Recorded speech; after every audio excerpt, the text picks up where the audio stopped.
In this video lesson, we'll be talking about recursion. And this corresponds to chapter 2 of the book, um, Data Abstraction and Problem Solving with C++.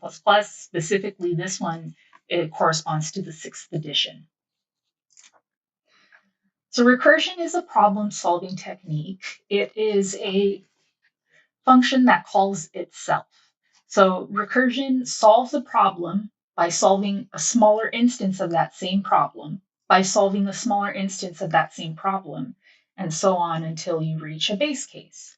So the idea here is that you have, let's say, problem one, and the problem one can be solved with the answer to a smaller subproblem, problem two. And problem two can be solved with the answer of another smaller subproblem, problem three. And then once you get problem three solved, then you can solve problem two, and then you can use that answer to solve problem one. And that's what recursion is supposed to do.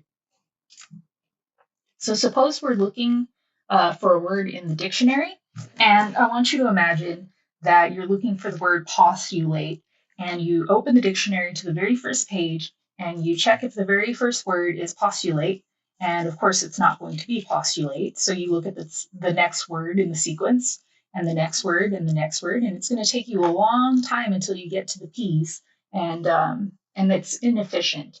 And so this would be a sequential search, and they don't fit every problem. You don't want to use a sequential search for everything. It could be wildly inefficient. It could take up so many resources that don't need to be taken up. So instead, I'm going to propose a binary search. It's an algorithm that uses a divide and conquer strategy. So you divide the data into two halves, you conquer the appropriate half, and you keep going until a base case. And a base case is when the iterative part will not go anymore. So when you, in this example, it'd be when you find the word, then we're done. Or you don't find it, then we're done.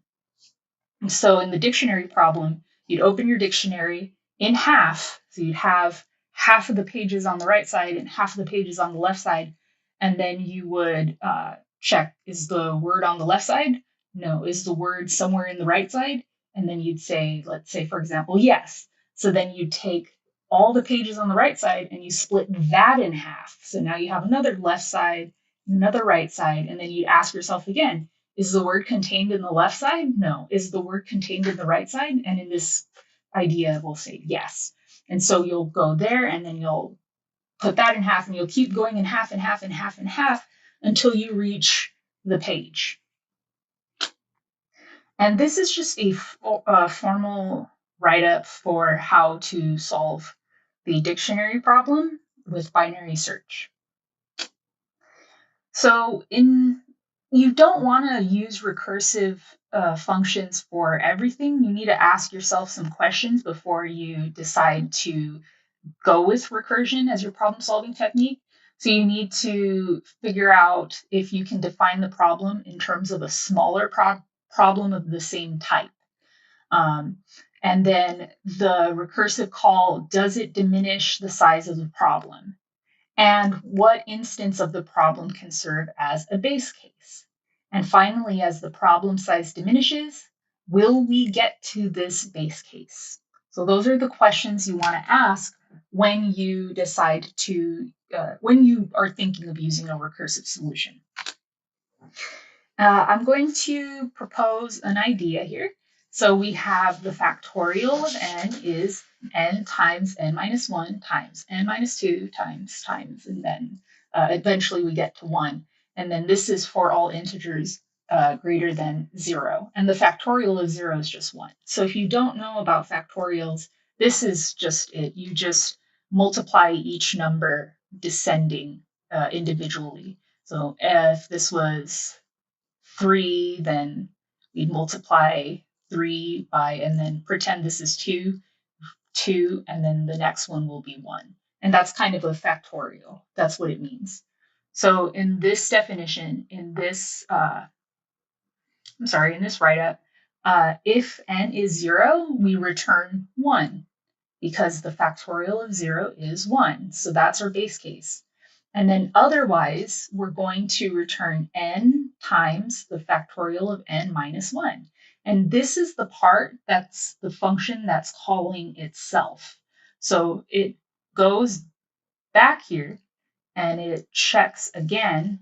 If n is 0, return 1. No, else return n times the factorial of n minus 1. And this function continues to be called until it reaches this base case. And that's how the problem is solved.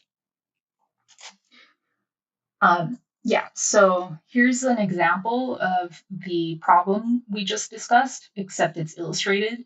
So you return 3 times the factorial of 2, return 2 times the factorial of 1, and then the arrows indicate the movement within the algorithm when it's being solved.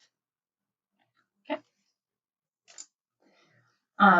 And now I have this problem here. The following function computes the sum of the first n greater than or equal to 1 integers. Show how this function satisfies the property of a recursive function. So we have to ask ourselves those 4 questions. How can you define the problem in terms of a smaller problem?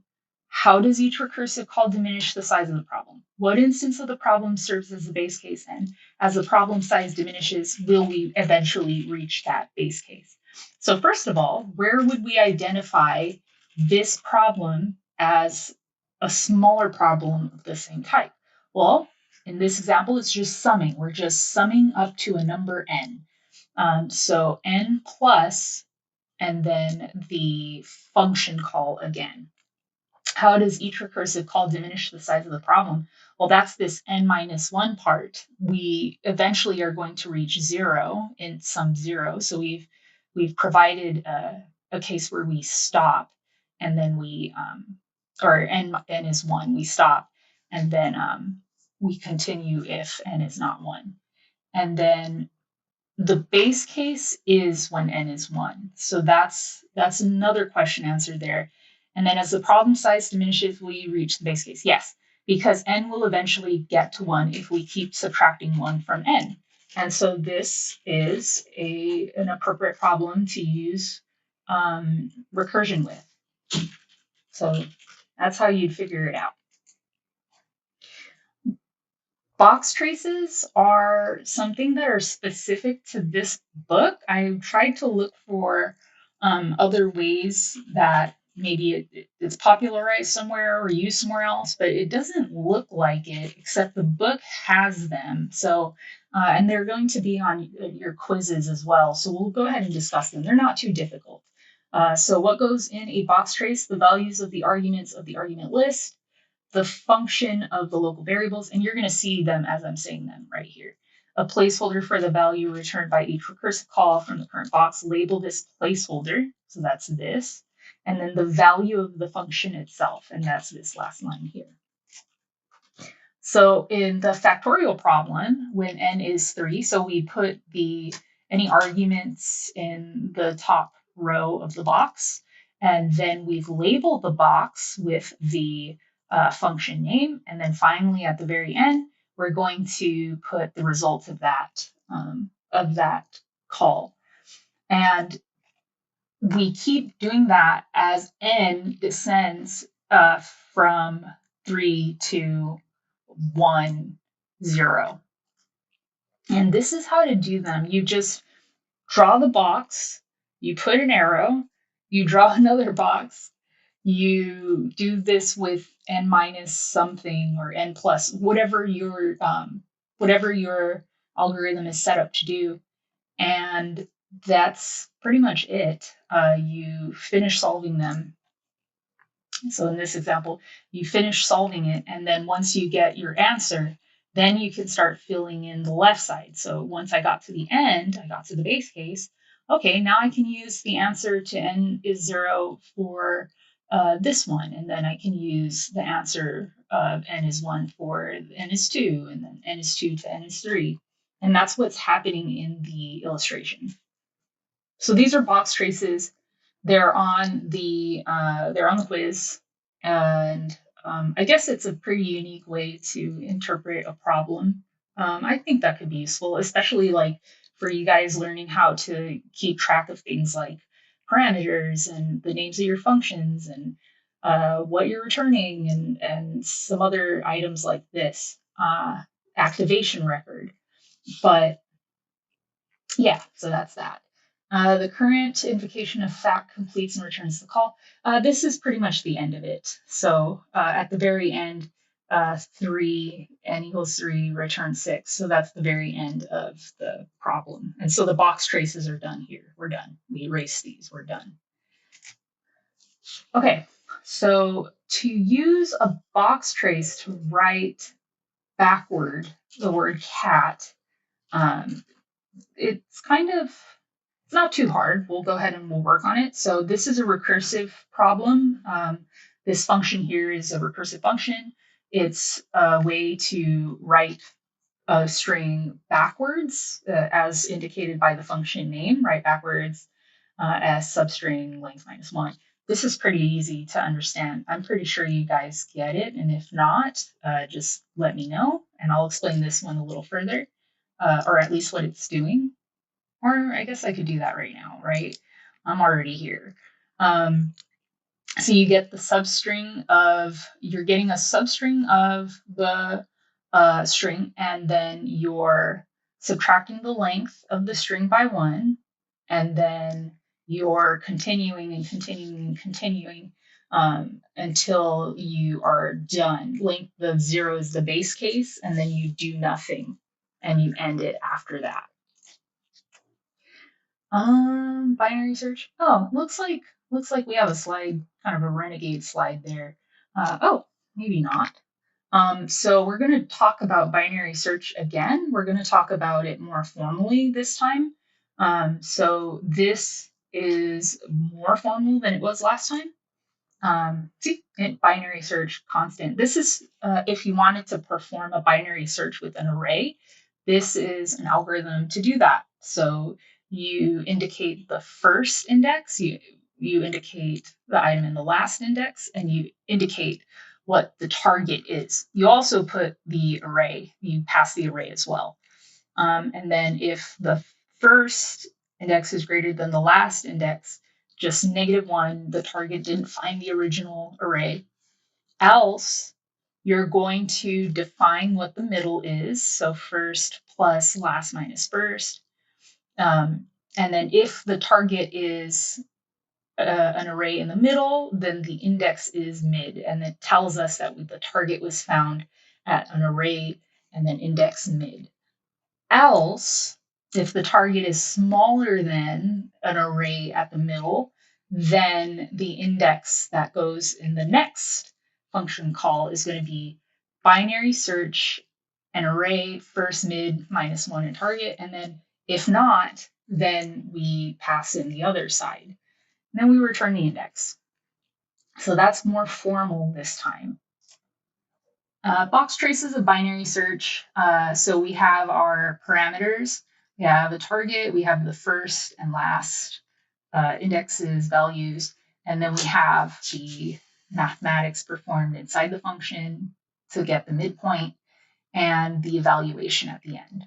And these are labeled x to y, x to y to x, and they're not too complex. Just like I said, keep in mind that these are going to be on the quiz. So 2 factors that contribute to the inefficiency of some recursive solutions is the overhead that's associated with function calls. So when you make a function call, there's it's put on, it creates a trace stack, and then the function call is there. And then think about it, if you're calling functions over and over and over again, well, those traces are going to be added to the stack as well. And the inherent inefficiency of some recursive algorithms. So some algorithms just don't fit. Like, you're going to solve this by asking yourself the 4 questions again. And if it's not, if it doesn't fall into those categories, well, then it'd probably be really inefficient to try to come up with a recursive algorithm to solve it. And finally, tail recursion is when the recursive function call appears last in the function definition. So that would be like this.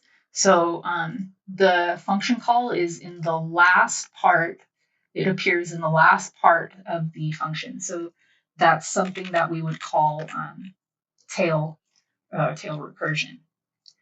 And that's it. There's going to be several more functional examples on this page, and I want you to become familiar with those. They're really good problems to practice. And if you have any questions, or if this isn't very clear, please let me know. I want to be better for you guys. And yeah, that's it. So thank you so much for listening, and have a wonderful day.